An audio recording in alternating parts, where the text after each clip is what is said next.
আসসালামু আলাইকুম। আজকের এই ভিডিওটা শুরু করার আগে একটা অনুরোধ থাকবে। যারা আমার ভিডিও দেখেন তারা এই ভিডিওটা সম্পূর্ণ দেখবেন।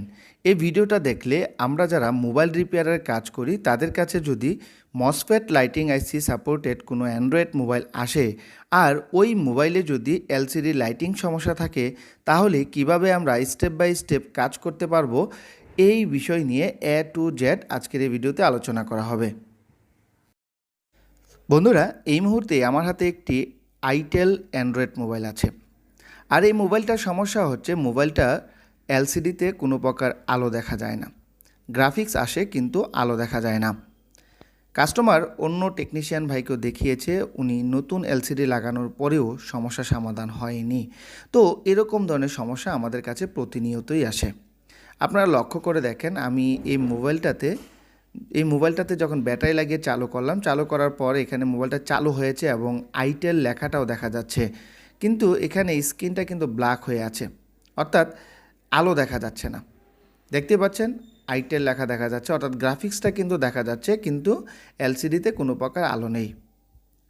তো এরকম ধরনের সমস্যা আইটেল, সিম্ফনি, লাভা এই সকল অনেক ব্র্যান্ডের চায়না অ্যান্ড্রয়েড মোবাইল আছে যেগুলোর মধ্যে এই সমস্যাটা সবচেয়ে বেশি হয়ে থাকে। আমি প্রথমেই পাওয়ার সাপ্লাইয়ে দেখে নিব যে এই মোবাইলে কোনো প্রকার ওভাররিডিং সমস্যা আছে কি না। কারণ এলসিডি লাইটিং এরিয়াতে বা এলসিডিতেও যদি কোনো কম্পোনেন্ট শর্ট থাকে সেক্ষেত্রেও কিন্তু এরকম এলসিডি লাইটিং সমস্যা হতে পারে, আর এই এলসিডি লাইটিং সমস্যার কারণে দেখা যায় মোবাইলে ওভাররিডিং সমস্যা থাকে।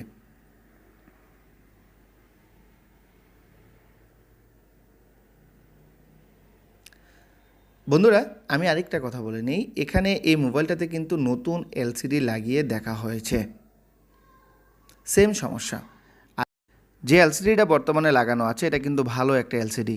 লক্ষ্য করে দেখুন পাওয়ার সাপ্লাই রিডিংটা কিন্তু স্বাভাবিক রিডিং ছিল। আমরা যখন পাওয়ার সাপ্লাই চালু করছিলাম 2, 4, 5, 7, 9, 15 করে এভাবে মোবাইলটা চালু হচ্ছিল, অর্থাৎ মোবাইলে আমরা ওভার রিডিং কোনো সমস্যা পাইনি। যেহেতু ওভার রিডিং সমস্যা পাইনি, এখন আমরা মোবাইলের এই সার্কিটটাকে মোবাইলের বডি থেকে সম্পূর্ণভাবে আলাদা করে ফেলবো।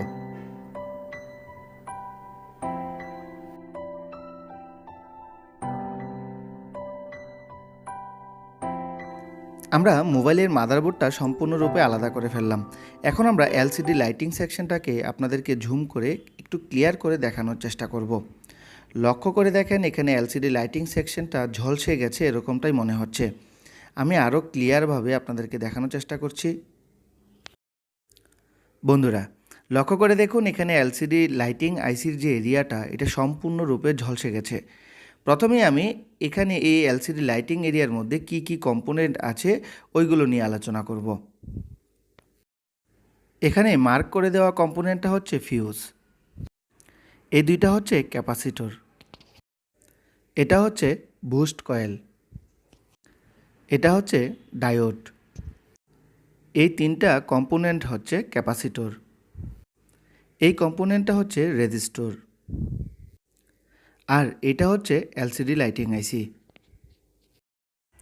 বন্ধুরা, এই মোবাইলের সমস্যাটা সমাধান করার আগে প্রথমেই আমাদের জানতে হবে এখানে যে কয়েল বা ডায়োড ঝলসে গেল, এই ঝলসে যাওয়ার কারণ কি।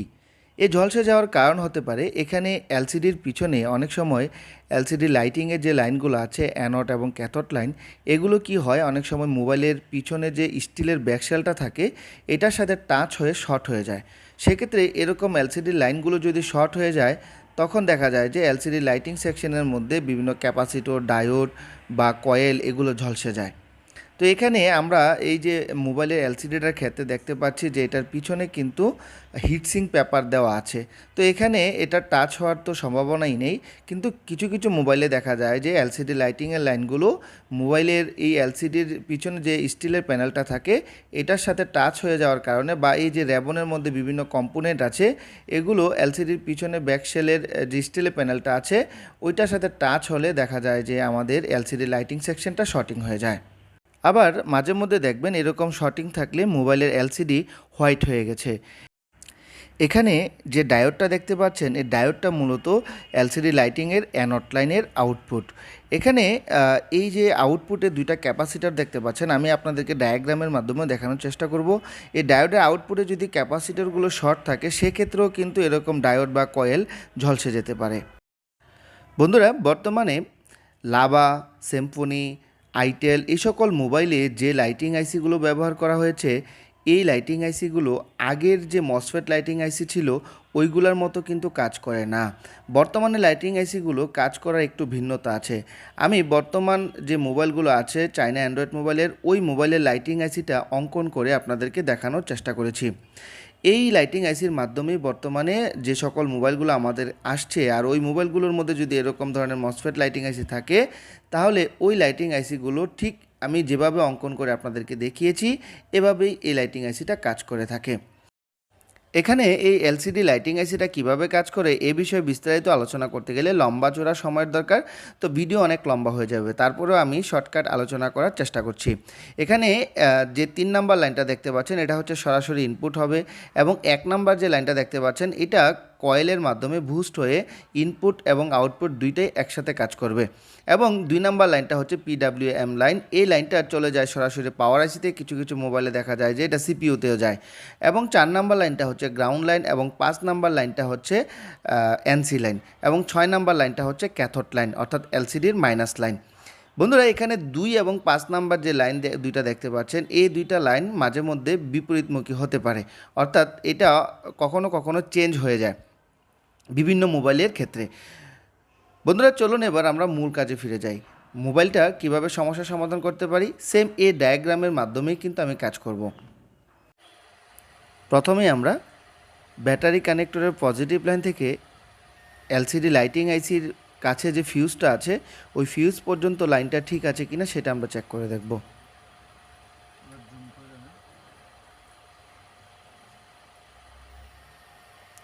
বন্ধুরা, আমরা এখানে ফিউজ পর্যন্ত লাইনটা পাচ্ছি। যেহেতু ফিউজ পর্যন্ত লাইনটা পাচ্ছি তার মানে ফিউজ পর্যন্ত লাইনটা ঠিক আছে। আমাদের ডায়াগ্রাম অনুযায়ী এখানে কয়েল পর্যন্ত লাইনটা সরাসরি পাওয়ার কথা, কিন্তু এখানে কয়েলে আমরা লাইন পাচ্ছি না, এবং ডায়োডের এক প্রান্তেও লাইন পাবো আমরা সরাসরি ব্যাটারি কানেক্টরের পজিটিভ থেকে, কিন্তু এখানেও আমরা কোনো প্রকার লাইন পাচ্ছি না। তো আমরা বিষয়টা ক্লিয়ার হওয়ার জন্য কয়েলটাকে আগে রিমুভ করে নেব। আর কয়েলটা রিমুভ করার আগে অবশ্যই এখানে অন অফের সুইচের যে রেবনটা আছে ওইটাকে আমরা রিমুভ করে নেব, যাতে এটা হটগানের হিটের কারণে খারাপ না হয়ে যায়। আমরা এখানে আরেকটি কাজ করতে পারি, কয়েলটা খোলার আগে আমরা চাইলে ভোল্টেজ লাইনগুলো চেক করে দেখতে পারি, অর্থাৎ লাইটিং আইসির যে দুই পাশে আমরা ডাইরেক্ট সরাসরি ইনপুট ভোল্টেজ পাবো, ওই ভোল্টেজটা ঠিকঠাক আছে কিনা বা ওই ভোল্টেজটা আমরা পাই কিনা সেটাও আমরা চেক করে দেখতে পারি। ভোল্টেজটা চেক করার আগে একটু ক্লিন করে নেব।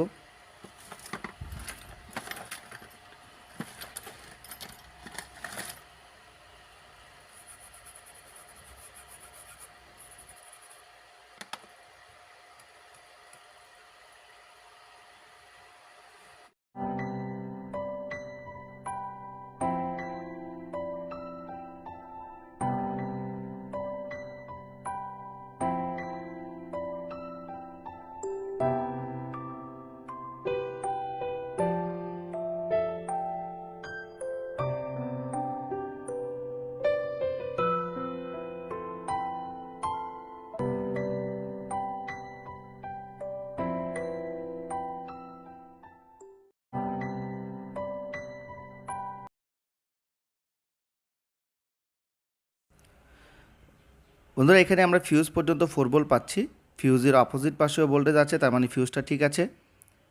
এখানে আমরা কোনো ভোল্টেজ পাচ্ছি না। এই এলসিডি লাইটিং আইসির একটা লেগের মধ্যে আমরা 4 ভোল্ট পাচ্ছি, এখানে দুইটা লেগের মধ্যে 4 ভোল্ট করে থাকার কথা, একটির মধ্যে পাচ্ছি আর একটাতে পাচ্ছি না। আর ডায়োডেও ভোল্টেজ থাকার কথা, এখানে ডায়োডেও কোনো প্রকার ভোল্টেজ আসছে না। যেহেতু এখানে কয়েলটা ঝলসে গেছে বা ডায়োডটাও ঝলসে গেছে, তার কারণে হয়তো বা ভোল্টেজ ঠিকঠাক মতো ইনপুট হচ্ছে না। তো আমরা কয়েলটাকে চেঞ্জ করে দেখব এবং ডায়োডটাকে চেঞ্জ করে দেখব যে আমাদের এই সমস্যাটা সমাধান হয় কিনা। তবে এটা ঝলসে গেল কেন সেটাও কিন্তু আমি আপনাদেরকে দেখানোর চেষ্টা করব। এই যে এখানে এই একটা লেগে পাচ্ছি এবং অপর লেগে এবং ডায়োড পর্যন্ত আমরা কিন্তু কোনো প্রকার ভোল্টেজ পাচ্ছি না। তো ফার্স্ট টাইমে আমরা কয়েলটাকে পরিবর্তন করি।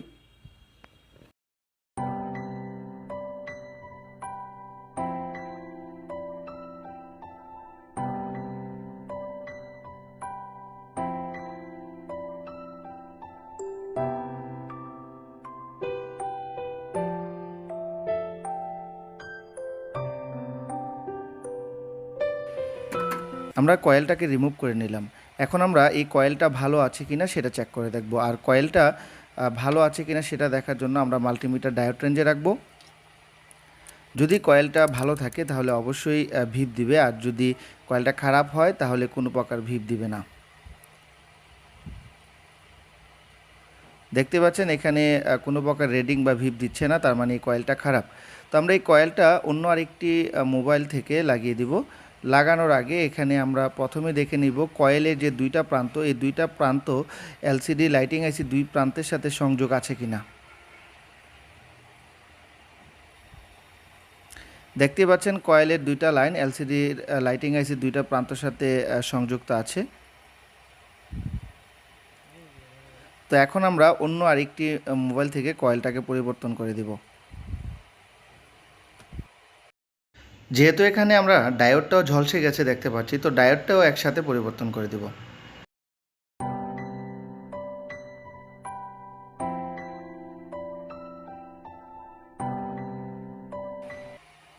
অন্য আরেকটি মোবাইল থেকে আমরা একটি কয়েল নিয়ে নিলাম। এখন এই কয়েলটা ঠিক আছে কিনা সেটা দেখে নেব। দেখতে পাচ্ছেন এই কয়েলটা কিন্তু ঠিক আছে। তো এখন আমরা এই কয়েলটা লাগিয়ে দিব।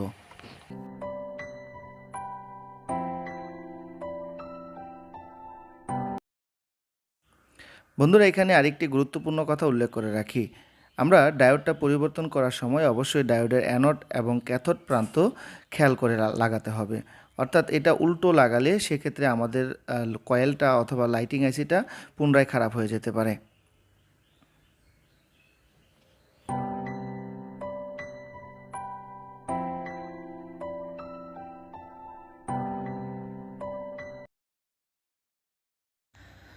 আপনারা দেখতেই পাচ্ছেন এখানে ডায়োড এবং কয়েলটা আমরা লাগিয়ে দিলাম।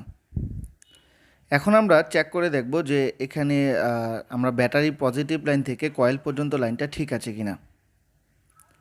যদি এখানে কোনো প্রকার শর্টিং সমস্যা থাকে সেক্ষেত্রে কিন্তু লাইনটা পুনরায় ঝলসে যাবে।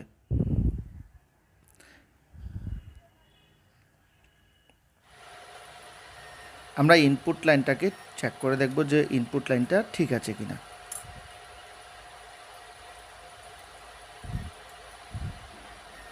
দেখতে পাচ্ছেন এখানে ইনপুট লাইন ঠিক আছে, ব্যাটারি ডায়োড পর্যন্ত লাইনটা ঠিক আছে, ভিপ দিচ্ছে।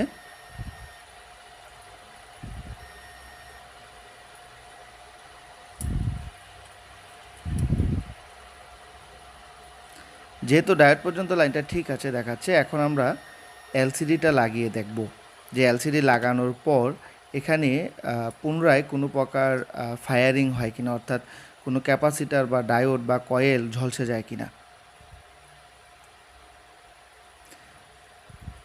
বন্ধুরা, এখানে আমরা কুল টেস্টিংয়ের মাধ্যমে সম্পূর্ণ লাইনগুলোকে চেক করে নিলেও পারি, কিন্তু এখন আমি আপনাদেরকে দেখানোর জন্য এলসিডি লাইটিংটাকে এলসিডিটাকে কানেকশন করে আপনাদেরকে দেখানোর চেষ্টা করব।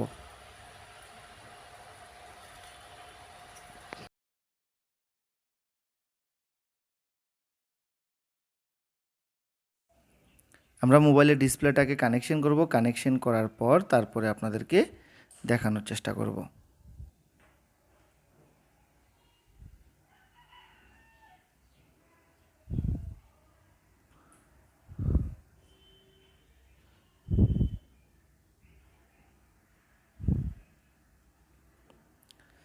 বন্ধুরা, লক্ষ্য করবেন আমি অন অফের সুইচটা চাপ দিলাম। দেখুন, লক্ষ্য করে আমি অন অফের সুইচটাকে চাপ দেওয়ার আগেই কিন্তু পুনরায় ধোঁয়া বের হচ্ছে।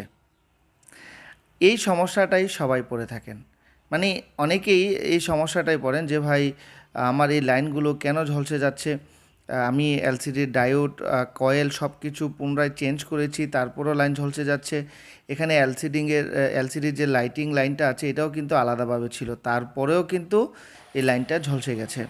তো এখন আমি আপনাদেরকে মাল্টিমিটারের মাধ্যমে কুল টেস্টিংয়ে চেক করে দেখানোর চেষ্টা করব। লক্ষ্য করবেন এখানে এলসিডির অ্যানোড লাইনের আউটপুটে লক্ষ্য করেন এই যে ক্যাপাসিটারটা দেখতে পাচ্ছেন, এই ক্যাপাসিটার কিন্তু দুই দিকেই ভিপ দিচ্ছে, অর্থাৎ এই ক্যাপাসিটারটা শর্ট। তো আমরা ক্যাপাসিটারটাকে রিমুভ করি। বন্ধুরা, এখানে এই ক্যাপাসিটারের সাথে সাথে আমাদের এই যে ডায়োডটা লাগিয়েছিলাম এই ডায়োডটাও কিন্তু খারাপ হয়ে গেছে। আমরা এই ক্যাপাসিটারের দুই প্রান্তে ধরলাম, দেখেন ভিপ দিচ্ছে, অর্থাৎ এই ক্যাপাসিটারটা শর্ট। যদি কোনো প্রকার মান না দেখাতো বা ভিপ না দিত তাহলে ক্যাপাসিটারটা ভালো ছিল। তো ডায়োডটা যেহেতু পরিবর্তন করেছি, ডায়োডটা কিন্তু ঝলসে গেছে মনে হচ্ছে। তারপরেও আমি আপনাদেরকে লাগিয়ে দেখাই যে এখানে এলসিডি লাগানোর পর কোনো প্রকার আলো আসে কিনা।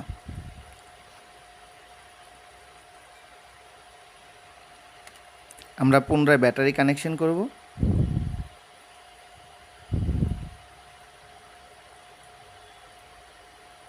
লক্ষ্য করেন এখানে গ্রাফিক্স এসেছে, কিন্তু ডিসপ্লেতে কোনো প্রকার আলো আসছে না। অর্থাৎ আমরা যে ডায়োডটা লাগিয়েছিলাম এই ডায়োডটা যেহেতু ঝলসে গেছে, তো আমরা ডায়োডটা পুনরায় অন্য আরেকটি ডায়োড লাগিয়ে তারপর দেখব যে আমাদের এই মোবাইলটাতে যে সমস্যাটা আছে সমস্যাটা সমাধান হয় কিনা।